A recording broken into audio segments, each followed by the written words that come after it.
Welcome to Step Into Your Story. I'm Carla Goldberg, and this is a space where you can breathe, listen inward, and step into the story your soul is guiding you toward.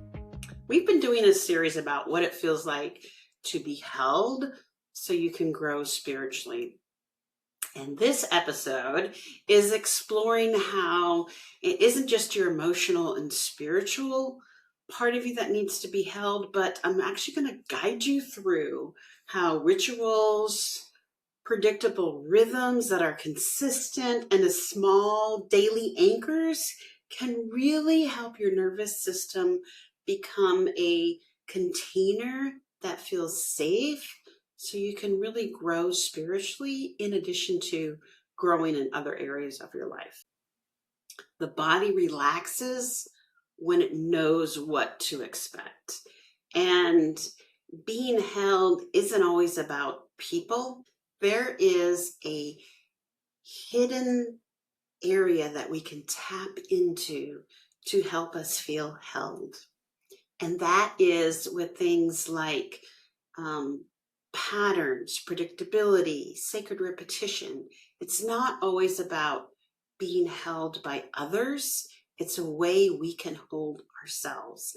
And it helps you shift from I hold everything myself to I can let life hold me. And that is a huge shift from I'm trying to do everything myself to I'm going to let life just hold me and I'm just going to ride the wave.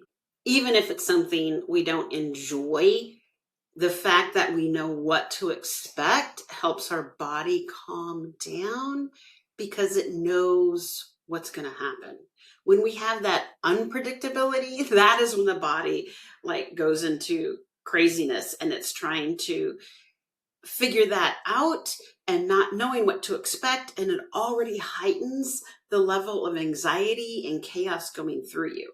So just having that predictability helps the nervous system calm some, and we can incorporate things like rituals that will actually help us co-regulate to calm down and help us deal with things like the trauma, rebellion, fear, all those things. So it's not just people being held, and it's not just spiritually. We can actually tap into ceremonies, patterns, things that support us and provide external structure of our lives to help us feel held, which is really empowering because this is a piece that you can control. Okay, control is not the right word. We don't use control language. It's something that doesn't rely on other people, right? So you can determine how to make it a priority or not make it a priority in your life. So ritual can become its own energetic container, and it's a doorway that you can step into to be held. Rituals create a boundary around a moment in time, and they tell your body that you're safe, you're here, you can rest. Rituals don't have to be elaborate. They can be something simple, whether it's something sensory, like you just listen to a favorite song that puts you in a good mood, right? Or calms you down. It can be something symbolic, like you have a certain locket or something that was your mother's that means a lot to you. It can be just micro moments of time of things that happen. So they don't have to be these elaborate sacred ceremonies that go on for an hour. That's not the case. It can be simple things like lighting a candle and setting an intention in the morning. It can be that simple, less than a minute. They're small. It can be just touching your hand on your chest before you speak. It could be just taking a breath in the morning and blow it out.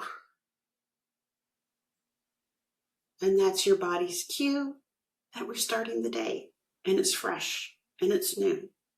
Or maybe it's at the end of the day Things we already have rituals that we do, like often brushing our teeth. We do that, get in our pajamas, brush our teeth, and get ready for bed. And your body knows, oh, it's time for bed. And that starts the process, especially those of you, including myself, who have had sleep issues. Those are patterns you set up to help your body adjust to, oh, it's time to settle down. So there's things we can do that really help us tap into feeling held. Your body recognizes ritual even when your mind doesn't. And that's like the brushing of the teeth in pajamas, right? Our body already recognizes, oh, it's that time. And rituals is really a language to the nervous system. So we really want to tap into these to help us establish a pattern that is good spiritual hygiene for us, so we can grow and step into the story that you are designed to have, because that story is waiting for you. And the great part is they can be micro rituals, right? Something small, repeatable. That's part of it has to be repeatable. And so a pattern that is done daily or weekly or monthly, and it'll create an internal space for you to grow and develop with it. It can be a 30-second grounding exercise. Maybe a sound or a tone that tells you, you're leaving the house and you're stepping into the world, and maybe your house is your safe place. So you have the ting of the triangle, and that's your cue to, like, we got this, we're going out, right? And sometimes it's just a daily moment of noticing your flower in your flower bed and thinking, wow, look at the pretty petals. It doesn't have to be something grand and earth-shattering. It can just be a touching with, okay, on my way to work, while I'm driving or walking, I'm just going to notice one thing that surprises me. And it can be anything. It can be like, I never noticed that part of the sign talked about blah, blah, blah, right? You go by and see a billboard and it's like, oh, that's a strange lettering font. I've never seen that before. It doesn't have to be anything sacred or holy. It can just be being more aware in your presence. A simple question you can ask is, what would help me feel held right now? And maybe that is something like having physical space, right? Maybe it's something that my chair, it could be a physical thing in the sense that my chair is kind of not adjusted right and I don't feel comfortable, so you change it that day. It could be simple things. So ceremony can teach us how to train the body to trust being held, right? Because it's one thing to feel held, but then to trust that's a whole nother level of being held. And ceremony can create a safe place for an internal container to grow and nourish, so you can feel that sense of safety.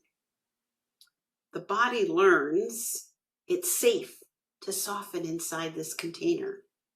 And those are the things that we can do by creating these rituals, these patterns, these ceremonies, because over time, this becomes a lived pattern, not a special event. And ceremony is a way to practice surrender, because the way I do ceremonies, and I have a whole membership that I'm going to be guiding people through in how to have these ceremonies yourself and do them for you, but they're all intuitively led. It's not like the old sacred ceremonies, where you have to do this 5 times and that 3 times, and then take the oil from the coconut and put it on the leaf. It's not like that. It is a freeing way to connect and rely on your intuition and be guided as to what you need. And these are things out there that are ready for you to step into. A story about how I created something that turned into a ritual by doing small little micro dosing of ceremonies and events. So I knew when I really wanted to step into my spiritual development and taking this seriously, not just, oh, that's a cool post, or, oh, that's a pretty picture about a spirit and chakras and blah, blah, blah. When I wanted to take it seriously, I realized I needed to do something different. And I started off with um, each day I would kind of add something on to what I'd already built. And by about 30 days, I kind of had this routine. And, it started with just cutting cords and thinking of my energy as mine and cutting other people from sucking my energy. And then the next day I did cutting cords and setting intentions. Day 3, cutting cords, setting intentions, clearing my chakras. Day 4, same thing. And then I'd add grounding, talking to higher self, um, recognizing what thoughts are my own and I'm picking up from other people. And over time, it's morphed into something a lot bigger. I do sacred geometry movements. I have journaling. I'm talking to higher self. I'm getting messages about what I need to do that day. And so I've developed this ritual. And initially, I couldn't have done all that, right? I took little micro doses and added them together. And over time, perfect is not the right word. I've utilize the time and I know what I'm doing. So what would have taken me an hour if I put all that together the first day, I can now do it in 10 minutes if I'm in a hurry, if I'm running late or something. But I can go into 30. So 10 to 30 minutes is kind of the time frame that I'm comfortable with. But even though I have this ritual and I have this order in which I do things today, which is different than when I started, but I have the expectation of this is part of my morning routine. Just like I get up and get dressed. This is part of my morning routine. And if there's any variance, I get thrown off because my body likes that consistency. Like if it's too cold, normally I do it outside on the patio. And if it's too cold, which has to be pretty cold for me to make it too cold. But if it's too cold, then I have to do it inside. And it's not the same because I don't get that nature and that field connection. I don't get to see the sunrise. I don't get to hear all the birds chirping. And I miss part of that. So there's things you can do that start off small, that grow. It creates a structure, but it's not confinement. It's how I have learned to have freedom within there. And I don't always do everything the same order, right? Some days I forget something and I'm like 3 hours later, I'm like, oh, I forgot to ground. Oops. Which for me is really important. And I'm usually very good about remembering to ground, but sometimes I get distracted. And so there's no magic formula. There is no framework. There is no, this is what you have to do and you will, do everything you need for the day.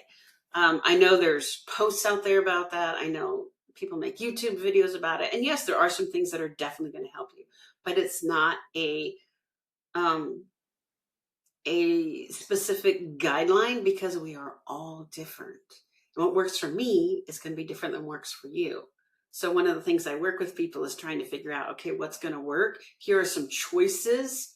Try them out because I can't tell you what's going to resonate with you right now. And just because something resonates with you right now doesn't mean it's not going to be something, 6 months from now, you may feel like, I really don't feel anything anymore and I need something else. And maybe you go back to something that you didn't resonate with you 6 months ago.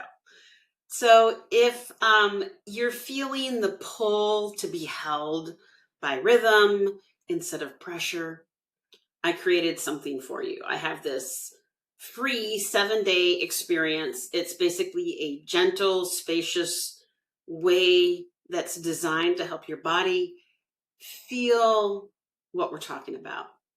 and feel that heldness and learn how to feel safe, how to feel grounded, and really incorporate these things and integrate them into your spiritual development.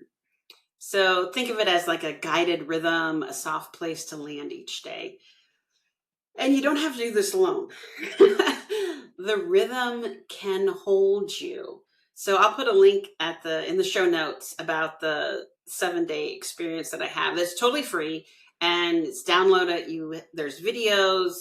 I talk for like 7 minutes, and there's also, on most days, have an audio meditation. They're usually 5 to 6 minutes, so you can listen to them in your earbuds as you fall asleep.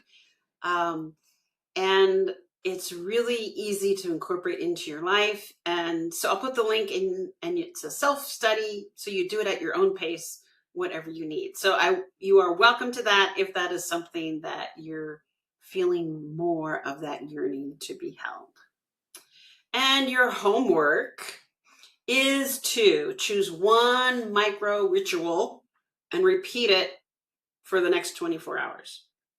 So this might be an example. Maybe you light a candle before you begin something that is really intentional.